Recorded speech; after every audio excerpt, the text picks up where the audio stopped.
By now, you've no doubt seen the news that the United States has just suffered its second biggest bank failure in history, threatening to take down not only many of its depositors and their employees and the companies that they do business with, but it's having a ripple effect on banks around the world. And today, I'm going to tell you how to protect yourself.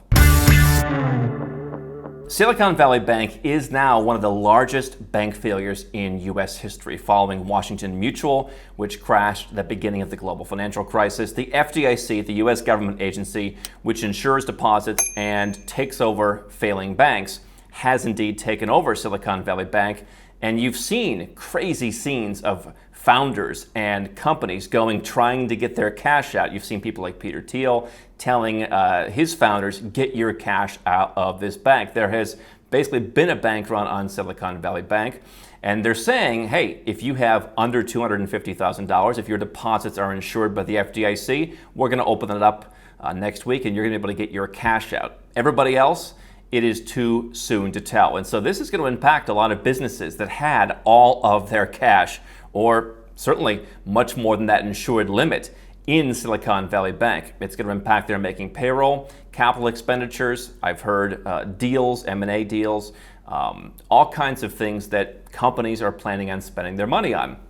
And you so often hear cash is trash, and yet if you're a growing business or if you're a big business that's based in Silicon Valley or that works in that ecosystem, or really any kind of business, you're keeping cash on hand not only to meet payroll, you're doing it to build a factory or build a new plant or buy a company. There's lots of things that you may want to have cash around for, whether it's coming up in a week or a month or whether you're looking out for that opportunity. And so my understanding is SVB paid relatively high interest rates by U.S. standards on call accounts. We'll talk in a moment how you can get better interest rates in other banks in different parts of the world.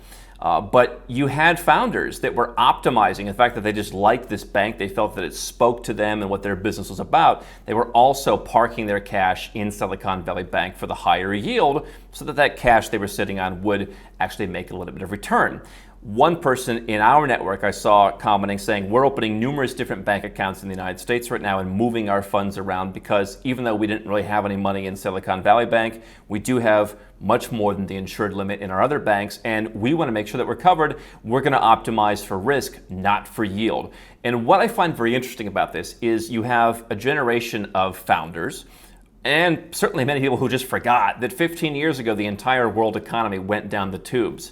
Many banks in the United States failed, including Washington Mutual, including many other larger regional and local banks. And I think that people have largely forgotten about that and thought, hey, put your money in one bank. Now, I understand if you're running a very big business, you're probably going to be over the insurable limit. Some banks do have ways to bump that FDIC limit up to $1 million. You can put your money in money markets and sweep accounts and all kinds of different things. But just in a pure bank account that many businesses use, I think businesses got accustomed to, hey, our money is safe in the bank, don't worry about it. And here we are, a name brand bank in a very important sector of the economy has just failed and it is being taken over. And I think people miss this at their peril. If you look at countries like Singapore, Austria, Andorra, maybe these countries have had one bank failure.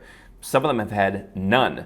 The U.S. has had more bank failures than pretty much every other country in the world combined in its history. Thousands of bank failures, in part because they have a lot more small banks. If you go to Singapore, they have the big three. China has the big four. Canada has, I guess that's the big four.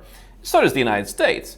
And I think people have this idea of, as long as I'm not banking with West Texas, Cooperative Farmers Bank, maybe they're a little small. I don't think it's a real bank. If it is, I have no idea how good or bad it may be. So, people thought, if I'm banking with one of the larger ones, I'm going to be safe.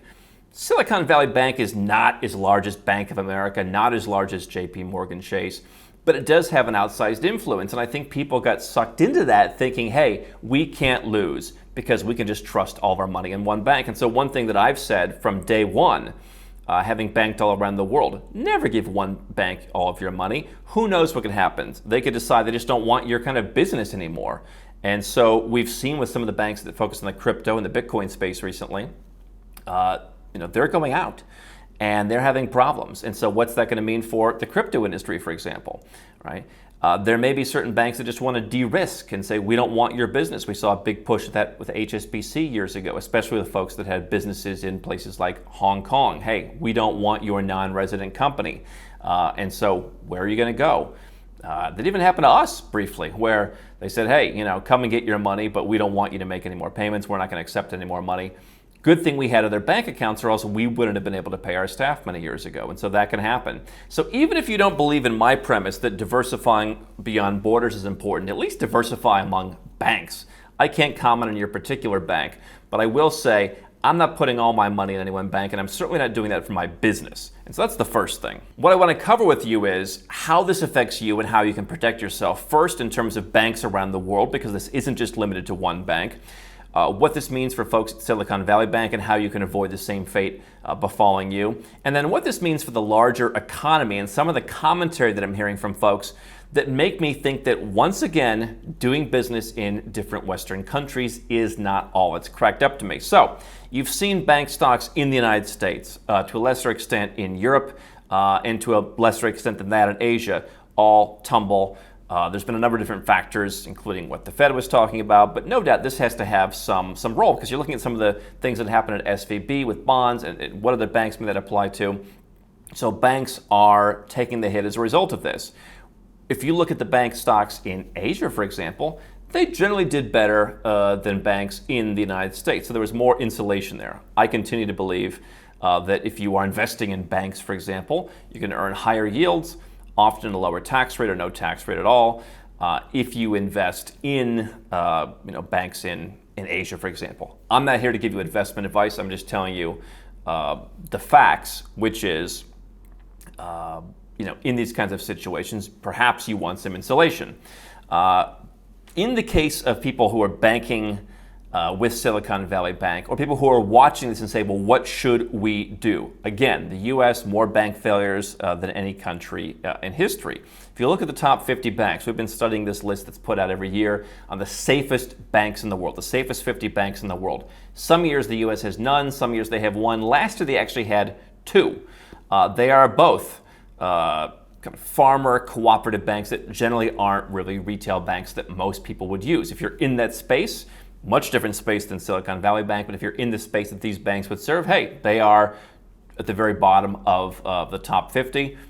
They still made it. But if you look at some of the largest banks, in the United States, they just don't compare with the largest banks in Singapore, the largest banks in many European countries, even the largest banks in Canada or even Australia. And so if you think, hey, this is the best place in the world to bank, statistically speaking, in terms of all the qualitative and metrics, they just aren't. And so if you're looking to diversify banks within your own country, there may be a reason to say, well, what if we diversified our business worldwide? Number one, because we're doing business internationally, especially if we're a tech company. You're probably already hiring people in other countries in a remote first kind of company. You have a distributed workforce. Maybe your US workforce wants to live overseas. Why not look at, from tax and from operational benefits, how do I set up a global corporate structure that reflects where I'm doing business, where I'm selling, where my employees work, and skating to where the puck is going to go. What's my next market? Especially if I'm in the tech space and I'm only selling to North America, I'm probably missing out on a lot of opportunities. And so how am I going to get ahead of the curve? Just operationally, let alone the fact that if I am willing to move as the founder of a company to a lower tax country, I can save a lot of taxes, yes, even as an American. And so looking at your corporate structure and looking beyond the Delaware C Corp, or looking beyond the LLC, or looking beyond the S Corp, and saying, well, how can we restructure this, again, for operational advantages, for business advantages, and potentially for significant tax savings if you as the founder, you as the management are willing to move overseas. Once you do that, and once you incorporate non-US structures into your business, then you have an opportunity to go and open business bank accounts in those jurisdictions. Now, it has no doubt gotten harder. If you look at Singapore, used to accept a lot of offshore companies like BVI at the big three banks. That's long been off the table. Was just talking to my banker there a couple weeks ago. They will even accept, Hong Kong companies kind of sparingly. We've opened there. So, we've dealt at Nomad Capitalist with 11 or 12 of the banks on this top 50 list. We deal with banks all around the world, and we help entrepreneurs, we help investors, and we help individuals who are tired of paying high taxes, who want diversification, who want a backup plan, not only move their businesses and their banking offshore, but move themselves overseas, get second passports. And this stuff is not just as easy as setting up a company in another jurisdiction, especially if you're in the United States and you're watching this happening. You need a holistic plan that helps you figure out how is the company structured, given that you're American? Where are the bank accounts? If you set up a company in Hong Kong, you may not get a bank account in Hong Kong. The average entrepreneur we work with will save millions of dollars over the course of the coming years. So you can learn more at nomadcapitalist.com.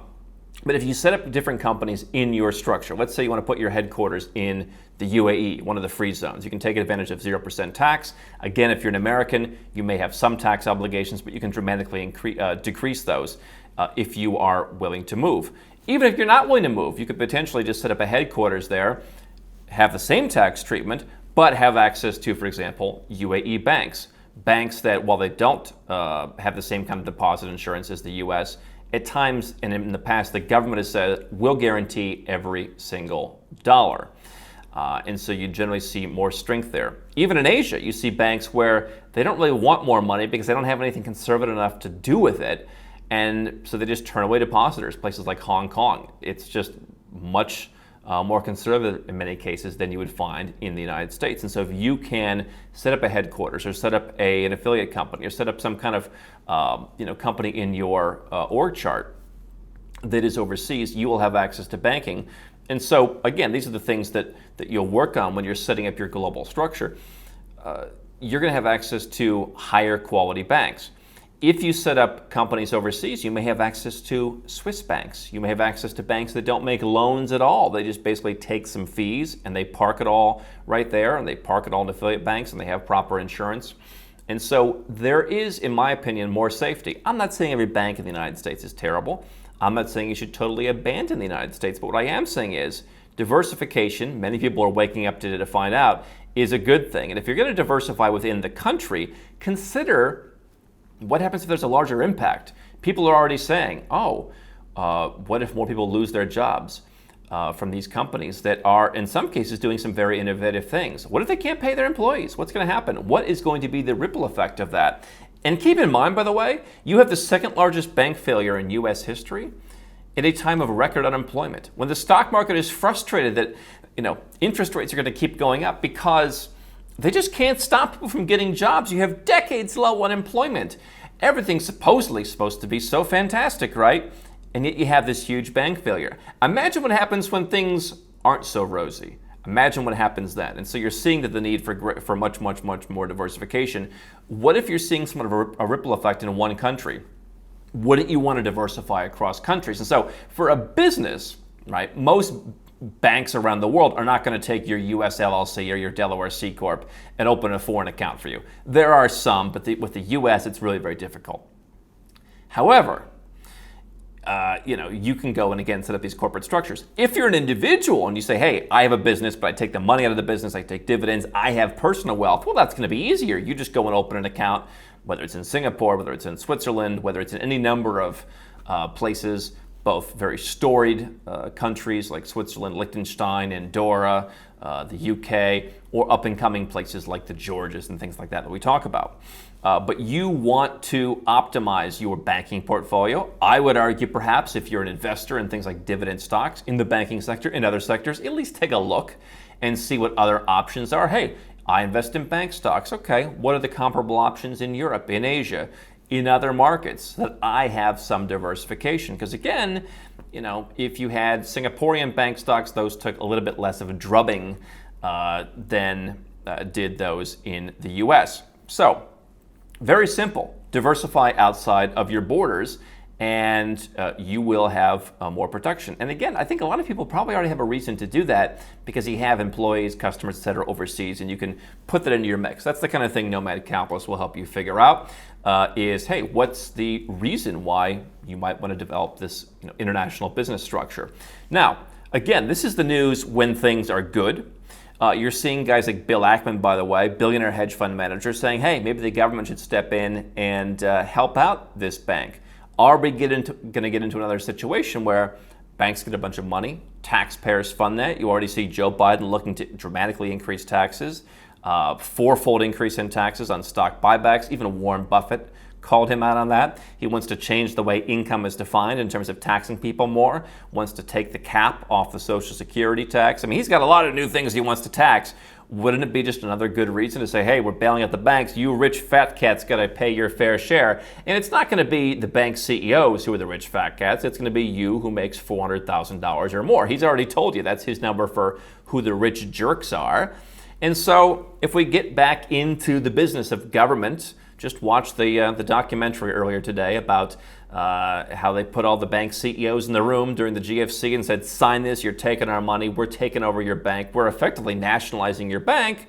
What happens if we start to go even some fraction down that road again? What's that going to do? What's that going to do to sentiment? Remember how much people were against capitalism back then, right? And again, if this leads to some layoffs, if this starts something, who knows what the sentiment's going to be, but it's not going to be in favor of you keeping your money. At the same time, Wells Fargo has a technical issue causing customers to report missing deposits. Listen, no doubt online banking, I have numerous banks every once in a while. Hey, we're down from 3 to 7 in the morning, that kind of thing.